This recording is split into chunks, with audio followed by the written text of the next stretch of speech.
அறந்தமிழர்களுக்கு வணக்கம். கர்நாடகாவில் வனத்துறையினரால் நேற்றைய தினம் 3 தமிழர்கள் சுட்டு கொல்லப்பட்டார்கள். இன்று வரை தமிழக அரசு வாய் திறந்து அதற்காக எந்த எதிர்ப்பையும் தெரிவிக்கவில்லை. அதை பற்றி தான் இன்றைக்கி அண்ணன் சுரேஷ் அவர்களிடம் கலந்து பேசியிருக்கிறோம். வாருங்கள்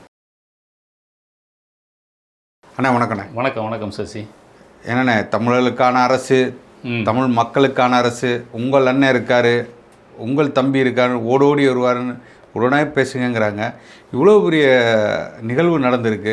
என்னென்ன இது? இல்லை, உண்மையிலேயே கேட்குறதுக்கே வருத்தமாக இருக்குது. என்னென்னா, கோயம்புத்தூர்லேருந்து சாம்ராஜ் மாவட்டம் ஹனூர் வட்டப்பகுதியில் குடிபெயர்ந்து இருக்கிறவங்க செய்திகள் தொலைக்காட்சியில் வர செய்திகளை பார்க்கும்பொழுது அந்த கிராம மக்கள் முழுவதுமே ஆடு மாடு மேய்ப்பதை தான் பிரதான தொழிலாக வைத்திருப்பவர்கள். கிட்டத்தட்ட அவங்க அதில் கொடுக்குற பேட்டிகளெல்லாம் பார்க்கின்ற பொழுது அவருக்கு தமிழே மறந்து தமிழும் கன்னடமும் சேர்ந்த ஒரு மொழி தான் அவங்க பேசுகிறாங்க. அவங்க அந்த போராட்டக்காரர்கள் பேசுகின்ற வாசகங்கள்லேருந்து நமக்கு அதுதான் தெரிய வருது. இப்போது மாடு வனத்துறையில் வனப்பகுதிகளில் மாடுகளை மேய்த்து விட்டு மாலை மேய்ச்சல் முடிந்தவரை வீட்டுக்கு கூப்பிட்டு வராங்க.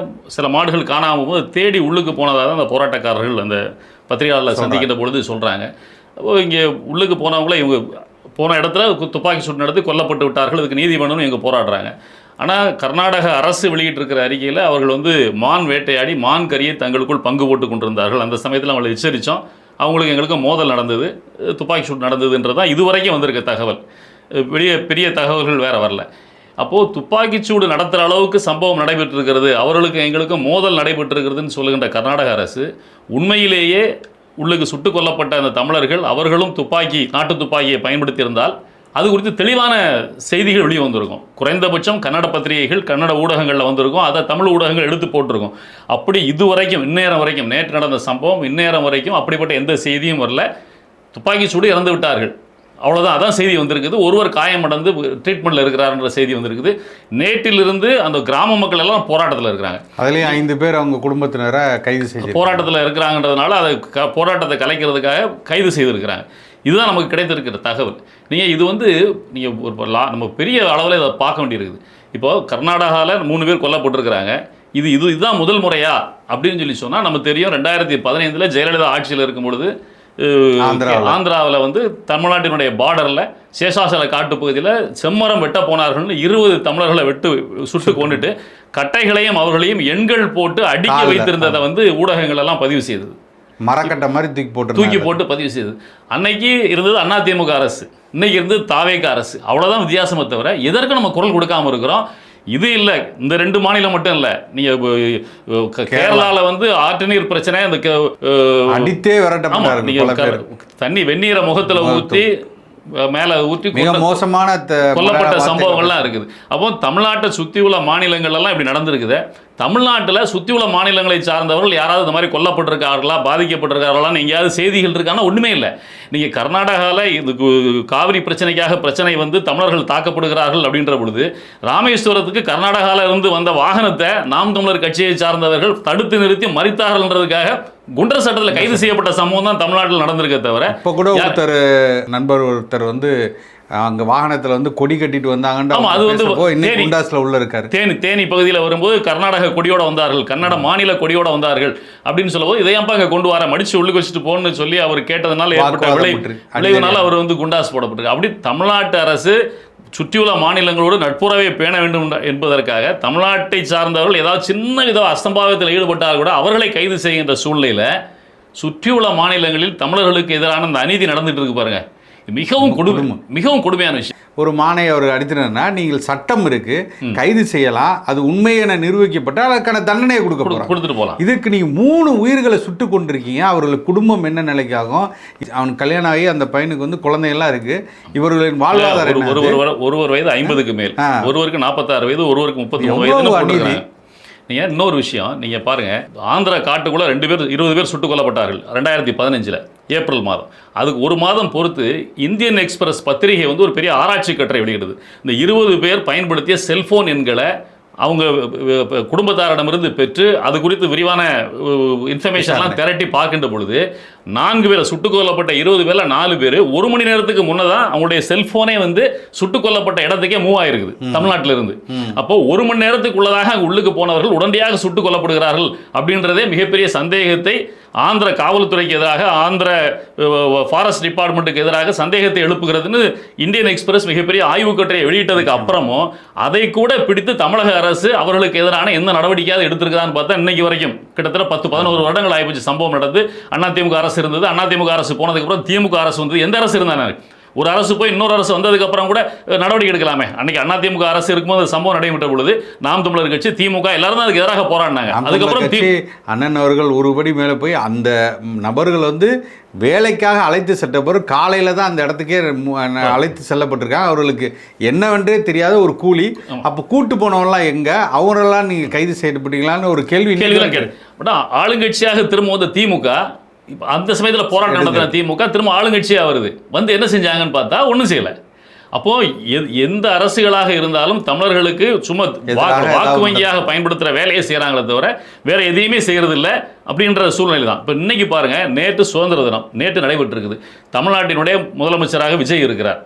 நீங்கள் தமிழ்நாட்டு அரசிற்கு இப்போ இன்றைக்கி தான் ஊடகங்களுக்கு செய்தி கிடைத்து இன்றைக்கு காலையில் இருந்து தான் மற்ற கட்சிகள் தமிழகத்தினுடைய மற்ற நமக்கு தெரியும் நேற்று முழுக்க என்ன செய்திகள் ஓடிட்டு இருந்தது நமக்கு தெரியும். அப்போ இன்றைக்கு காலையில் இருந்தது, அதுவும் 11-12 மணிக்கு அப்புறம் தான் தமிழகத்தினுடைய எதிர்க்கட்சிகள் எல்லாம் இந்த விஷயம் குறித்து பத்திரிகைகளில் பேசுகிறாங்க, ஊடகத்தில் பேசுகிறாங்க. அவங்களுக்கு செய்தியே இப்போ தான் கிடைச்சிருக்கு, இது வரைக்கும் கிடைக்கல. ஆனால் தமிழ்நாடு அரசுன்றது உளவுத்துறையை கையில் வச்சிருக்கிறது. ஒரு பக்கத்து மாநிலத்தினுடைய அரசு அந்த மாநிலத்தினுடைய முதல்வரை சந்திக்கிறதுக்காக காவிரி பிரச்சனைக்காக நானே போக போகிறேன்னு சொன்ன ஒரு முதல்வர் இவர் இங்க போறாரா இல்லையான்றது இங்க உள்ள யாருக்குமே தெரியாது. அங்க உள்ள முதல்வர் தான் அறிவிக்கிறார். தமிழ்நாட்டு முதல்வர் என்னை சந்திக்க வரவிருக்கிறார் என்ற தகவலே இவருடைய பிஆர்ஓ மாதிரி, இவருடைய வாய்ஸ் பர்சன் மாதிரி அவர் அங்கிருந்து அறிவிக்கிறார். ஆனா அப்படிப்பட்ட சூழல திரும்ப வர வேண்டாம்னு சொல்றாரு. அப்படி ஒரு நட்பை அவர் பேணிக்கிட்டு இருக்கிறார்ல, இவருக்கு தகவல் கிடைச்சிருக்குமா இல்லையா முன்னாடியே? அப்ப நேற்று சுதந்திர தினம் முடிந்து உரை முடிந்து வெளியே வந்த உடனே அது இதுக்கான ஏதாவது முன்னெடுப்புகள் ஏதாவது செஞ்சிருக்கணும். மக்களுக்கு இது குறித்த தகவலை தெரிவித்திருக்க வேண்டிய தமிழக அரசினுடைய கடமை. இங்க ஒன்றும் இல்லை, திரிஷாவை பற்றி செய்தி வந்துடுது. பாஜகவுடைய தலைவர் வந்து விஜயனுடைய அம்மாவை பற்றி தவறாக பேசிவிட்டார். வாய்களியே பேசுகின்ற தமிழை வைத்துக்கொண்டு, தமிழையே மூலதனமாக வைத்துக்கொண்டு பிழைப்பு நடத்தி கொண்டிருக்கிற ராஜ்மோகன், அப்புறம் இந்த ஆதவ் அர்ஜுனா, எல்லாத்துக்கும் விட்டு கொடுக்குற நிர்மல்குமார், இவங்களாம் இந்த விஷயத்தில் இவ்வளவு நேரம் என்ன செஞ்சுட்டு இருக்கிறாங்க? இதை பற்றி யாருமே அறிக்கையும் கொடுக்கல, பேசவும் இல்லை. அப்போ நீங்க 41 பேர் கொல்லப்பட்ட போது பயந்து போய் ஓடி போனீங்க. ஒரு வாரம் கழிச்சு நான் துக்கத்தில் வீட்டில் இருந்தேன்னு சொல்லி அறிக்கை கொடுத்துட்டு வெளியே வந்தீங்க. இன்னைக்கு நீங்க ஒரு கட்சியினுடைய தலைவராக மட்டும் இல்ல, தமிழகத்தினுடைய முதல்வராக இருக்கிறீங்க. இது குறித்து முதல்ல பேச வேண்டியது தமிழகத்தினுடைய ஆளுங்கட்சி, அவருடைய முதல்வர் தான் முதல்ல பேசணும். என்ன அங்கே உள்ள தமிழர்கள் போராடிட்டு இருக்கிறாங்க. இங்கிருந்து போனவர்கள் அவர்கள் கர்நாடகாவில் வாழுகின்ற, கர்நாடகாவிலேயே வாக்குரிமை பெற்றிருக்கின்ற, கர்நாடகாவில் ஆதார் வச்சிருக்கின்ற கன்னட மக்கள் மாதிரியே இருக்கின்றவர்களாக இருக்கட்டும். தமிழை பூர்வீகமாக கொண்டவர்கள், தமிழ்நாட்டை பூர்வீகமாக கொண்டவர்கள், அவர்களுக்கு பாதுகாப்பாக இருக்க வேண்டியது யாரு? தமிழக அரசு தானே. உடனடியான அதுக்கான முன்னெடுப்புகளை எடுத்திருக்கணுமா வேண்டாமா? இதுக்கு முன்னாடி தமிழகத்திலிருந்து ஒரு அமைச்சரை உடனடியாக அங்கே அனுப்பிச்சிருக்கணும். அங்குள்ள முதல்வர்கிட்ட தமிழக முதல்வர் பேசியிருக்கணும். என்ன நடந்தது, ஏது நடந்தது, இதனுடைய விளைவுகள் என்ன பிரச்சனைன்றதை பேசி தமிழக மக்கள் அமைதியாக இருங்க, நாங்கள் பார்த்துக்கிறோம், நீங்கள் அங்கே போராட கூட வேண்டாம், தமிழக அரசு நாங்கள் பார்த்துக்கிறோம் அப்படின்னு ஆறுதல் சொல்ல வேண்டிய இடத்துல இருக்கிறது தமிழக அரசு. இன்னைக்கு வரைக்கும் வாயில என்ன வச்சுக்கிட்டு இருக்காங்கன்னு தெரியல. அப்போ தமிழக அரசு யாருக்காக இருக்குது? நீங்கள் சட்டமன்றத்தில் பேசும்போது, நீங்கள் நிதிநிலை அறிக்கை வெளியிடும் போது நான் கிறித்தவன், நான் ரோசரியை உருட்டிக்கிட்டே தான் நான் வந்து அறிக்கையை வெளியிடுவேன் அப்படின்னு பேசுறீங்க. சபாநாயகர் வந்து மேலே உட்கார்ந்து பேசும்போது நான் விவிலியத்தினுடைய வசனத்தை சொல்லி நான் ஆரம்பிக்கிறேன்னு சொல்லி பேசுறீங்க. கிறிஸ்தவர்கள் பேசுறீங்க. நீங்க கொல்லப்பட்டவனுடைய பேரெல்லாம் அன்பு, கருணை, இதெல்லாம் எங்களுக்கு கிறிஸ்தவம் கற்றுக் கொடுத்துருக்குன்னு பேசுறீங்க. நீங்க கொல்லப்பட்ட அவ்வளவு பேர் பேரையும் பாருங்க. கவலைக்கிடமாக இருக்கிறவர்கள் மரி மகிமேதாஸ், கொல்லப்பட்டிருக்க 3 பேர் பார்த்தீங்கன்னா அந்தோனிராஜ், ஜான், ரோஸ், பீட்டர், சவேரியப்பன். அப்ப எல்லாருமே கிறிஸ்தவர்களா இருக்காங்க. உங்க பாணியிலே நம்ம சொல்ல வேண்டிய தேவை இருக்குது. இவங்களுடைய மொழியிலே நம்ம அவங்களுக்கு பதில் சொல்ல வேண்டிய தேவை இருக்குது. அப்போ நீங்க எதை பின்பற்றுகிறீர்களோ உங்களுடைய மதத்தை பின்பற்றுகிற 4 பேர் பாதிக்கப்படுறாங்க. தமிழன்னு பார்க்கணும்டா, நீ சட்டமன்றத்திலே ஒன்று எந்திரிச்சு பொங்கி எந்திரிச்சு பேசினல, தமிழ்ல கூட அது கிடையாது, இதுல இருக்குன்னு சொன்னவராஜ் பொங்கி எந்திரிச்சு பேசினல, நான் விவிலியத்தை படிக்கிறேன்னா பான் கிறிஸ்டியன் சொல்லி உன்ன மாதிரி கிறிஸ்தவத்தை பின்பற்ற 4 பேர் தான் பேர்ல கிறிஸ்தவத்தை பின்பற்றானா இல்லையோ உன்னுடைய பேர், அதுவும் தமிழ் பேரா இருக்கு. சவேரியார், சவேரியப்பன்னு தமிழ்ல பேர் வச்சு கிறிஸ்தவனா இருக்கிறான். அவன் பாதிக்கப்பட்டு கிடக்கிறான். அப்ப தமிழக அரசியல் என்ன செஞ்சிருக்கணும்? எதையும் செய்யாமல் வாய் மூடி மௌனியாக இருப்பது எவ்வளவு அசிங்கம், எவ்வளவு தலைவர்களும் இன்னைக்கு அறிக்கை கொடுத்துட்டாங்க, எல்லாரும் கண்டனம் தெரிவிச்சிட்டாங்க. இன்று வரை இதுவரைக்கும் வாய் திறக்கல. அப்போ இதெல்லாம் மிக கேவலமா இருக்குது. அப்போ தமிழர்களுக்கு என்று நாதியே இல்லை அப்படின்ற சூழல்ல இங்கே உருவாகிட்டு இருக்குது. யாருனாலும் இங்கே வரலாம், வாழலாம், ஆளலாம். இன்னைக்கு வந்து தமிழகத்தினுடைய டெல்லி சிறப்பு பிரதிநிதியா கர்நாடகாவை சேர்ந்த ஒருத்தனை போட்டிருக்கு. அதை பற்றி கேட்டால் வாய் வெக்கம் மானம் இல்லாமல் அவர் கன்னடத்தை சேர்ந்தவர் இல்லை, கர்நாடகாவில் வசிப்பவர், ஆந்திராவை சேர்ந்தவர் மானங்கட்டத்தனமாக பதில் சொல்கிறேன். பதில் சொல்கிறேன். ஒரு தமிழ்நாட்டுக்கு தமிழனை, ஒரு தமிழ்நாட்டை சேர்ந்தவரை நீ வந்து டெல்லி சிறப்பு பிரதிநிதியாக போடாமல் அறநிலையத்துறை அறங்காவலர்கள்லாம் அகோரம் கர்நாடகாவை சேர்ந்தவனையும் ஆந்திராவை சேர்ந்தவனையும் நீ ஒவ்வொரு அதிகாரியா நியமிச்சுட்டு இருக்கிற. அங்க ஒவ்வொருத்தரும் தமிழனை சுட்டுக் கொள்றான், நீ அதை கேள்வி கேட்பதுக்கு இல்லை அப்படின்னு சொல்லி சொன்னா, இப்படிப்பட்ட அரசு தமிழ்நாட்டுக்கு தேவையான மக்கள் சீக்கிரமே சிந்திச்சிருவாங்க.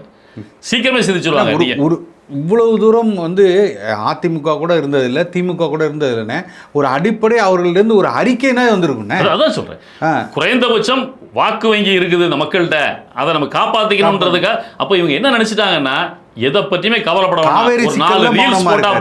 காவேரி சிக்கல்ல மௌனமா இருக்காரு. இன்று வரை நமக்கான பங்கீட்டு அளவை வாங்கி கொடுக்க முடியல, இன்னைக்கு வரல, அதை பத்தி ஒரு அறிக்கை இல்லை, எதுவும் பேச்சு இல்லை, மௌனமாவே கடந்து போறாரு. 3 பேர் சுட்டு கொல்லப்பட்டிருக்காரு, படுகொலை செய்யப்பட்டிருக்காங்க. அதற்குமே நீங்க மௌனமா இருந்தீங்கன்னா நீ எதை நீங்க நிரூபிக்க போறீங்க, என்ன எதிர்பார்க்க முடியும்ன்ற கேள்வி எழுது. இன்னைக்கு 8 பேர் வந்து இலங்கை கடற்படையினரால் கைது செய்யப்பட்டிருக்காங்க. அதை பத்தியான உங்களுக்கு எந்த ஒரு அக்கறையுமே இல்லை. நீங்க அப்ப எதுக்கா முதல்வர் டெய்லி ஒரு ட்ரெஸ்ல வந்துட்டு கோட் சூட் போட்டு ரீல்ஸ் எடுத்துட்டு விளம்பரம் பண்ணிக்கிட்டே இருக்கிறது தான் எனக்கு புரியல. ரொம்ப கவலைக்கிடமாக இருக்கிறது. தயவு செய்து தமிழக அரசு கருத்துல கொள்ளணும். ஒன்றும் கிடையாது. நமக்கு நம்முடைய அறிவு கேட்டன சில ஆலோசனைகள் நம்ம சொல்லுவோம். ஒன்றும் கிடையாது. இப்போ இன்னைக்கு வந்து 3 பேர் கொல்லப்பட்டிருக்கிறாங்க, ஒருவர் காயமடைந்திருக்கிறார். இப்போ தமிழக அரசு சட்டப்படி நம்ம செய்ய வேண்டியது என்னன்னா, முதல்ல அவங்களுக்கு ஒரு நம்பிக்கையை கொடுக்கணும். ஒன்று, அப்போது உடனடியாக தமிழகத்திலிருந்து ஒரு அமைச்சர் ஒருவரை கர்நாடகாவுக்கு அனுப்பி இவர் அலைபேசியில் அந்த முதலமைச்சர் தொடர்பு கொண்டு பேசி நேரடியாக அந்த மக்களை சந்திக்கிறதுக்கான ஏற்பாடுகளை தமிழக அரசு செய்யணும். இப்போது காவல்துறை, அங்கே உள்ள வனத்துறை சொல்வது போல என்கவுண்டர்னு சொல்கிறாங்க. அப்போ மோதலில் கொல்லப்பட்டதாக சொல்கிறாங்க. அப்போ அந்த மோதலில் கொல்லப்பட்டாங்களா இல்லை ஒரு வன்மத்தின் பேரில்? ஏன்னா ஏற்கனவே தமிழ்நாட்டுக்கும் கர்நாடகாவிற்கும் காவிரி பிரச்சனை தலை தூக்கிக்கிட்டு இருக்கு, கொதிநிலையில் இருக்கு. இந்த சமயத்தில் நடந்திருக்குன்ற போது யோசிக்க வேண்டியிருக்கு. இயல்பாகவே தமிழர்கள் மீது கன்னட மக்களுக்கு, கன்னட அதிகாரிகளுக்கு இந்த காவிரி பிரச்சனையில ஒரு வன்மம் இருக்குது. ஏன்னா நம்ம சட்டப்படி திறந்து விடுன்னு சொல்லி காவிரி மேலாண்மை வாரியம் சொன்னதுக்கு அப்புறமும் அது திறந்து விட மாட்டேன்னு போராட்டம் நடத்திட்டு இருக்க சூழ்நிலை இருக்காங்க. அங்குள்ள அதிகாரிகளும் அதுக்கு உடந்தையா இருக்காங்கன்ற போது, அதிகாரிகள் வந்து சட்டத்தை மதிக்காம இருக்காங்கன்ற போது தமிழர்கள் மீது வன்மம் இருக்கும். அப்போ உண்மையிலேயே அவர்கள் வேண்டுமென்றே கொல்லுவதற்கு, அவளை சுட்டுக் கொள்வதற்கான வாய்ப்பு இருக்கிறது. ஆனால் வேண்டுமென்றே கொண்டார்களா இல்லை மோதல் போக்கில் தான் அது நடந்ததா அப்படின்றதுக்கான ஒரே சாட்சி காயம் போட்டு உயிரோடு இருக்கிற மகிமைதாஸ் மட்டும்தான். அப்போ அந்த மகிமைதாஸ் இன்னைக்கு கர்நாடகாவில் தான் ட்ரீட்மெண்ட்ல இருக்கிறார். அப்போ அவர் கர்நாடகாவிலே தொடர்ந்து ட்ரீட்மெண்ட்ல இருந்தா பாதுகாப்பு. ஒரு கண்ணூர் சாட்சி, அவர் தான் ஐ விட்னஸ். அந்த கண்ணூர் சாட்சி உயிரோடு இருந்தால் நாளைக்கு வந்து நேஷனல் ஹியூமன் ரைட்ஸ் கமிஷன் எல்லா இடத்துக்கும் போக வேண்டிய தேவை ஏற்படும். தமிழக அரசு செய்கிறதோ இல்லையோ அவங்கள மக்களாக தங்களுக்கான வேலையை செஞ்சுப்பாங்கன்னு வச்சுக்கோங்க. அப்போ அவரை காப்பாற்ற வேண்டிய கடமை கண்டிப்பாக தமிழ்நாட்டு அரசுக்கு இருக்கு. அப்போ உடனடியாக தமிழ்நாட்டில் ஒரு மெடிக்கல் டீம் அனுப்பிச்சு கர்நாடக அரசோட பேசி அந்த குடும்பங்கள், பாதிக்கப்பட்ட குடும்பங்கள் இப்போ கர்நாடகாவில் நெருக்கடியில் இருப்பாங்க. நம்ம சொன்ன மாதிரி தமிழ்நாட்டில் போராடிக்கிட்டு இருக்க 5 பேரையும் கைது செஞ்சு கொண்டு போயிருக்காங்க அந்த குடும்பத்தை சார்ந்தவர்களை. அப்போ அவங்களுக்கு ஒரு நெருக்கடியை கொடுப்பாங்க. தமிழ்நாட்டில் காவல்துறை எப்படி பண்றாங்க, என்கவுண்டர் எப்படி பண்றாங்க? பொதுவாகவே என்கவுண்டர்னால நம்ம எதிர்த்து பேசுறோம். அப்ப அங்க எப்படி நடக்கும்? தமிழ்நாட்டுக்குள்ளே தமிழர்களுக்கே என்கவுண்டர் நடக்கும்போது, பல பாதிப்புகள் இருக்கும்போது, இன்னொரு மாநிலத்தில் போது அவர்களுக்கு பாதுகாப்பு கண்டிப்பாக அங்க இருக்காது. அப்போ அங்குள்ள அந்த தமிழர்களை, பாதிக்கப்பட்ட தமிழர்களை தமிழ்நாட்டுக்கு கொண்டு வரணும். அந்த காயம் பட்டிருக்கிற தமிழ்நாட்டுக்கு கொண்டு வந்து அவரை கியூர் பண்ணணும். தமிழக அரசு நேஷனல் ஹியூமன் ரைட்ஸ் கமிஷனில் உடனே வழக்கு தொடுக்கணும் இது குறித்து விசாரிப்பதற்கு. ஒன்றும் கிடையாது. இந்த 41 பேர் விபத்தில் காயமடைந்த சம்பவத்தில் அப்போதைய தமிழக திமுக அரசு ஒரு ஒன்மேன் கமிஷனை போட்டது, ஒரு அதிகாரியை போட்டு விசாரிச்சாங்க. உச்சநீதிமன்றத்துக்கு அவங்க போன போது உச்சநீதிமன்றம் ஒரு தமிழ் அதிகாரி விசாரித்தால் அது தமிழ்நாட்டு அரசுக்கு சாதகமாக இருந்து விடுவார்னு சொல்லி ஒரு வடநாட்டு அதிகாரியை என்கொயரி கமிஷனாக போட்டாங்க, அதிகாரியாக போட்டாங்க. அப்போ இன்னைக்கு கர்நாடகாவில் நடந்திருக்க இந்த விவகாரத்தில் கன்னட காவல்துறையே இதை விசாரித்தா கன்னட காவல்துறை யாருக்கு சாதகமாக இருக்கும்? அந்த கர்நாடக வனத்துறைக்கு சாதகமாக தான் இருக்கும். அப்போ இது குறித்து தமிழக அரசு உடனடியாக சுப்ரீம் கோர்ட் அணுகணும். சுப்ரீம் கோர்ட் அணுகி கர்நாடகத்தில் உள்ள அதிகாரிகள் விசாரிக்கக்கூடாது. ஒன்று, தமிழ்நாட்டை சார்ந்த அதிகாரிகளை நாங்கள் மேற்பார்வை செய்வதற்கு அனுப்புவோம், எங்களுடைய மேற்பார்வையில் நடைபெற வேண்டும். இல்லை உச்சநீதிமன்றத்திலிருந்து ஒரு நீதிபதி இல்லை ரிட்டையர்ட் ஜட்ஜஸ் யாரையாவது ஒருவர் தமிழ்நாட்டிலிருந்து, தமிழ்நாட்டினுடைய ரெப்ரசன்டேட்டிவ் அந்த வழக்கு விசாரணையில் கண்டிப்பாக இருக்க வேண்டும்.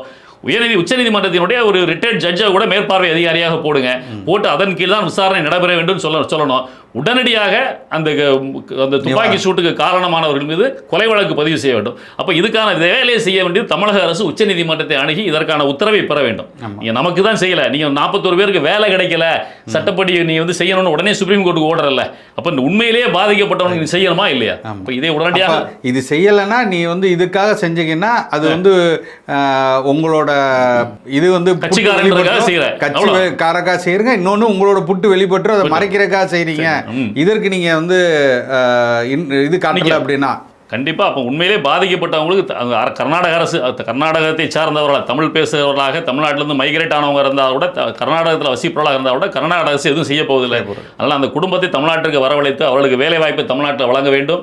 அந்த உயிருக்கு ஆபத்தான நிலையில் இருக்கின்ற மகிமைதாசை தமிழ்நாட்டிற்கு கொண்டு வந்து அவரை காப்பாற்றி அவரை கண்ணூர் சாட்சி அவரை பாதுகாப்பாக வைத்து அவர் மூலமாக உச்சநீதிமன்றத்தில் வழக்கு தொடுக்க வேண்டும். அங்கே நடக்கின்ற வழக்கு விசாரணையின் பொழுது தமிழக அரசு மேற்பார்வை செய்வதற்கான அனுமதியை பெற வேண்டும். இதையெல்லாம் செய்து தமிழர்களுக்கு பாதுகாப்பாக இந்த அரசு இருக்கணும் நம்ம நம்புகிறோம். அப்படி இல்லை என்று சொன்னால் இந்த அரசுக்கு எதிராக மக்கள் கண்டிப்பாக கலந்து கொள்கின்ற சூழல் விரைவில் வரும். தமிழக அரசில் கவனம் செலுத்த வேண்டும் என்பதை நம் அருந்தமிழ் மூலமாக தமிழக அரசுக்கு ஒரு கோரிக்கையாக வைக்கிறோம். நிச்சயமா. நன்றி. நன்றி, வணக்கம்.